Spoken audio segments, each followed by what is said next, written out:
त्रिपुरा हास्टेओ भारत बंधनि मंसा मांगप्लि नुकजाकलिया सालब्रमनि लांमा हाइनो हिनि शाखा हास्टेनि मन्त्री अग्रा डॉक्टर मानिक साहा अशालो दैबो खुब खेंका त्रिपुरा मथानि दारा दैनो जरानि बिसिंगो विलेज काउन्सिलनि जंबारि ख्लाइमानिया हिनिबो शाखा विलेज कमिटी ते एडीसी जंबारि थानसाके ख्लाइनानि हास्टे हापांनि मंसा जंजाल क्रै हिनै स्राय स्राय सावैखनारिका প্রতিবাদও করেছে এবং আবার অনেকে কিছু মানুষ সমর্থন করেছে সে বিষয়টা নিয়ে কি বলবেন? না, বন্ধের ব্যাপারে তো আমি কালকে বললাম, তো বন্ধ তো হচ্ছে না, আমি তো দেখলাম, তো সব মানুষ তো স্বাভাবিকভাবে চলাফেরা করছে। ওনাদের এইগুলো চলবে না, এই বন্ধ রাজনীতি এখন আর চলে না, ওরা ইচ্ছে করেই করে। ওদের কাছে এই বন্ধ করে সবাইকে বন্ধ করে দিয়েছে আর নিজেরা বহাল তবিয়তে আছে। মানুষের যারা খেটে খাওয়া মানুষ এবং যাদের নিয়ে ওরা কথা বলে, ওরা আসলে ওদের কথা বলে না, ওরা নিজেদের কথা বলে। খেটে খাওয়া মানুষদের ঘর বন্ধ করে দিয়েছে, কারখানা বন্ধ করে দিয়েছে। ওয়েস্ট বেঙ্গলের কী অবস্থা করেছে, ত্রিপুরাতে প্রচুর কারখানা ছিল, ব্যক্তিগতভাবে আমি জানি, এইসব কারখানা বন্ধ করেছে আর গরিবকে গরিবই বানিয়ে রেখেছে।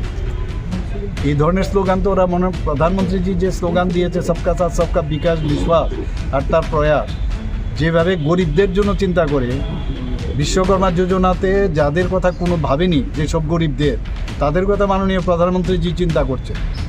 আমাদের সমস্ত যারা জনজাতি গোষ্ঠী, তাদের কথা জীবনও চিন্তা করিনি, আমরা চিন্তা করছি এখন। কাজে এইসব ভাওতা দিয়ে আর এইসব বিভ্রান্তি করে মানুষকে বোকা বানানো যাবে না, যে কারণে মানুষ ওদেরকে অ্যাকসেপ্ট করছে না এখন। সেই পুরনো কথাবার্তা, সেই আবার পুরনো গ্রামফোন রেকর্ড যেটা আমরা দেখেছিলাম, ওই লং প্লেয়ার রেকর্ড, সেগুলি আবার বাজাচ্ছে, ভাবছে যে যদি আবার এটাতে ক্লিক করে।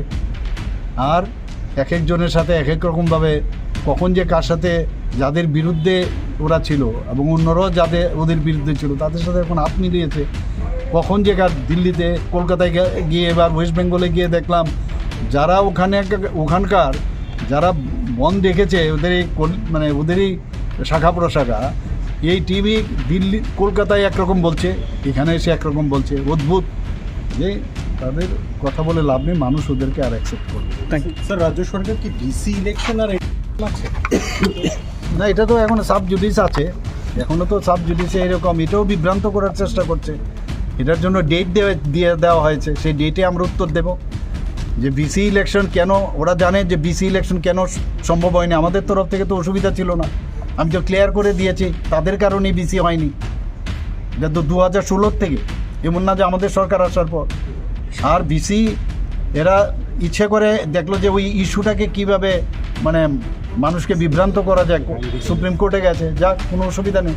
কিন্তু আমরা আমাদের কথা বলেছি যে বিসি ওনাদের জন্যই বিভিন্ন সময়ে ওই বিভিন্ন কথা বলছে এবং আলটিমেটলি আপনার দেখি যে 123টা যে ওনারা বিসি বাড়িয়েছে, সেটাকে আবার উইথড্র করলো। তো এদের কারণেই হয়েছে। এখন বলছে একসাথে করতে, আমাদের অসুবিধা নেই, কিন্তু একসাথে আমি কালকে দেখলাম নিউজ পেপারে বেরিয়েছে, কিন্তু এরকম কিন্তু নির্দেশ এখন পর্যন্ত আমার জানা মতে আসেনি। কিন্তু এটা আমাদের জানতে চেয়েছে একসাথে করা যাবে কি যাবে না, সেটাকেও নিয়ে তড়িঘড়ি করে কিছু একটা বলছে, অদ্ভুত লাগছে আর কি। ওকে, লাস্ট কোশ্চেন স্যার, কেন্দ্রীয় স্বরাষ্ট্রমন্ত্রী কি রাজ্যে আসার কোনো সম্ভাবনা আসবে নিশ্চয়ই। কি প্রোগ্রাম রয়েছে স্যার, কত তারিখে ওনার প্রোগ্রাম? ওই যে আমাদের যে হিন্দি ভাষা সম্মেলন, সেই বিষয়ে।